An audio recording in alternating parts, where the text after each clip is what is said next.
Hello friends, welcome to my channel. So today we are going to see a bit more about Kubernetes and using EKS cluster, but we are going to see replica set. We have seen how to create cluster, we have seen how to add manage nodes and how to add pod to the cluster. So we have seen that in the earlier videos. If you haven't seen that, please go back and see that first and then come to replica set, because replica set is something we are building upon pods. So like using pods to build replica sets, and we'll see what is replica set, how to create it and all that, right? So first let me just get into actual crux of it, like what is replica set. So I'm not going to present PowerPoint deck and all that, right? Instead of that, I'm just jumping into documentation from Kubernetes. So what is replica set and what is the purpose of replica set? So replica set is to maintain a stable set of replica pods running at any given time. It is like guarantees the availability of a specific number of identified pods. So if you need one pod, you can just create a pod, what we have done in the last video. It is simple, but you want something automated way of provisioning it for load balancing and high availability. For some reason you want to add more pods, then replica set can help you with that, right? So that is replica set, is a collection of pods, and for that collection to happen it needs some configuration. For example, like replica set uses some fields including selector that specifies how to identify pod it can acquire. So like you have pod and you want to add it to replica set. That is one way of looking at it, right? So you need some selector or tag associated with your pod. For example, department HR, right?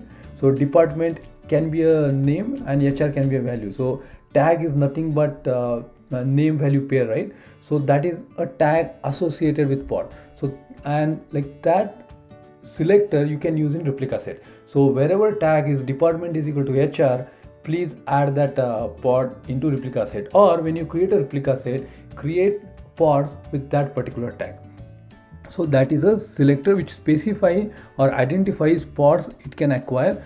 Then you need to specify the number of replicas indicating how many pods should be maintained, and a pod template specifying the data of new pod it should create to meet the number of replica criteria, right? So basically what it is saying is there should be three things replica set needs. One is like what is the tag or what is the selector we should use for identifying pods, right? Then how many pods you want at any given point of time. If you say my desired number is 3 and for some reason one pod is terminated, then it automatically will add one more pod to maintain that desirability of 3 pods. So that is another thing what replica set needs. And third thing is how you will tell replica set which pod to create, what is the image should be used for the pod, right? What tag you should associate with that pod. So all this information you need to add into template for the pod. So template is nothing but like you are adding information to replica set, that you are telling replica set that okay, create this pod based on what I'm telling you. So that is template of pod. Most of the Kubernetes objects, right, you will have this API version, kind, metadata and specs. And if you see our earlier video for pod, you can see exactly this: API version, kind, metadata and specs. So in that case kind was pod, here kind is replica set, right? And then name, you are just giving some name front end. Then labels, so these are the labels or tag you are associating with replica set. This is nothing to do with like tags or label we talked about for pods. It is for this replica set object you are giving these labels, right? And then comes specification. So in specification what you are telling is okay, I need replicas of 3. So whenever something goes bad with the pod, it get deleted, or you just delete that pod, then it automatically will replenish and add one pod, so it will make 3. If current is 2, it will just add 1 and make it 3, right? So that is replicas. Then selector, like match labels, tier is equal to front end. So what I was telling is department is equal to HR, right? Exactly that. So what you are saying is my match label or my selector is tier is equal to front end. So whatever pod has this tier is equal to front end associated with that, that is my candidate to add it to replica set, right? And when this is done, you are telling configuration of replica set, but now replica set also has to know, like when you are adding replica, like asking replica set to add one more pod, or just making sure that it has those many replicas what you are identified here, then how it will create that pod, right? So that template you want to give it to replica set. So that template is nothing but you are asking like, okay, whenever you're creating a pod, then add label to that pod saying tier is equal to front end. Then what is the specification of pod? So if you see, except API version and kind, it is exactly the pod definition. And I'll go to management console and go to EKS. Okay, so EKS cluster is already ready for us. So, and we have created in our first video itself. So you know how to create it. Okay, so we are connected to AWS Cloud Shell. So let's see our environment. Like first of all, let me create alias for kubectl command. So I do not need to write kubectl every time. So k get pods. So there are no pods created. Get nodes. Okay, so 2 nodes are there. So manage node group is already created and it's a ready status. So we should be good in creating a new pod, right? So what I have done is I have put 2 YAML files. So we are going to use declarative way of creating resources. So let me show you first pod.yaml, right? So you can see API version is v1, kind is pod, metadata label is run nginx, name nginx, spec, containers, image and name, right? So this is pod creation which we have seen already in the last video, but I just want to show you how this pod is, or pod configuration what we are specifying here is related to replica set. So that's the reason I'm doing it again. So k create -f pod.yaml, right? Okay, so this pod is created now. So yeah, nginx is running, right? So next I want to show you replica set YAML. So first clear, let me open a pod again and then replica set YAML. So if you see, right, the replica set, I just want to explain you how it is related to pod. So it is easy for you to remember when you are creating a replica set. So API version apps v/v1, then kind replica set instead of pod, then metadata name, you can give name for the replica set, then labels, you can give any label here. This label is like for replica set, it is not with pod, right? Then specification, it is still replica set, replicas is equal to 3.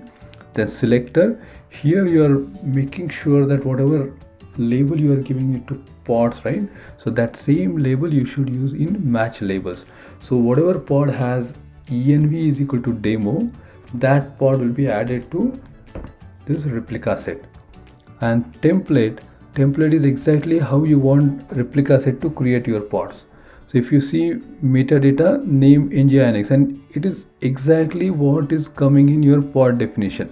So if you see this, right, so this I have placed it in template. So template is nothing but pod creation except this two, API version and kind. So just remember this template is like we are tailing a replica set to how to create a pod. So this replica set YAML file is clear hopefully to all of you. Let me create this replica set now. Create -f and a replica set. Okay, so this replica set is created now. So I'll just show you like a replica set. So RS is a short form of replica set.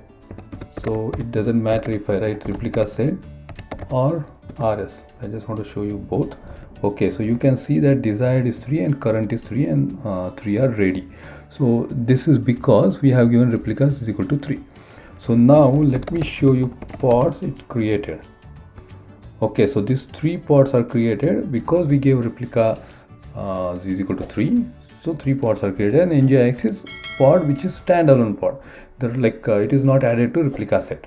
And I just want to show you like how this template is derived from pod definition to make it easy for you to remember. Okay, so replica set we already talked about, right? When we are going to documentation, replica is something like if you delete any pod or just have issues with any pod and it got deleted, then we expect that replica set will try to match to desired value of replicas, number of replicas. So just prove that once, right? Like I'll just delete one pod. Okay, so remember like this pod I'm deleting, demo rs 9 and something, right? Like so I'm deleting this pod. D is not copied, let me just change it. Okay, so this pod is deleted. So if I say get pods, so see like when I deleted this pod is missing here, right? So what replica set has done for us is, right, these two are already there, ZF9M8 and ZAPWN, these are there, but this 9N pod was deleted, so replica set created the new pod for us. So whenever you are deleting the pods, it will make sure it is creating a new pod, and that is the advantage of replica set. So replica set is used for load balancing, or if you want to load balance with multiple pods, you can do that, or it is a high availability, right? One pod is gone and you again get the another pod instead of that. So this is the beauty of replica set. We'll go into deployment. Like we prefer using deployment. Even Kubernetes documentation said like you should use deployment instead of replica set, and deployment is on top of replica set. So deployments create a replica set and pods as part of the replica set. So we'll go to deployment next, but for this tutorial I am stopping it here, and I think this is enough for you to consume. Just go through this. You can just see like YAML files what I have put, and if possible I'll put it in description, but I'll just show you again. Get these two YAML files. You can pause the video and see it yourself, and just make sure that you try it and let me know how it goes for you. And we'll see, as I promised, we'll see deployment in the next tutorial. For now, that's it, and make sure you delete this replica set. If you are really using EKS for hosting your cluster, then make sure you delete that, because that is not a free tier option, so it costs to keep your EKS cluster running. So make sure you delete that, and I'm just going to delete like replica set and that NGIX pod which I have created. So demo rs, right, I'm just deleting. Okay, and then delete pod NGIX which I have created as a standalone pod. Get pods. Okay, that's it. Yeah, thank you guys for watching. Hope you learned something new, and we'll see you in next tutorial where we'll talk about deployment. Hope you learned something new today. If so, please like this video, share, leave your comment so that I know this content is helping you. Don't forget to subscribe, and that's now. Okay, see you again with yet another exciting tutorial about AWS. Keep learning, keep sharing what you learn, and thanks for watching.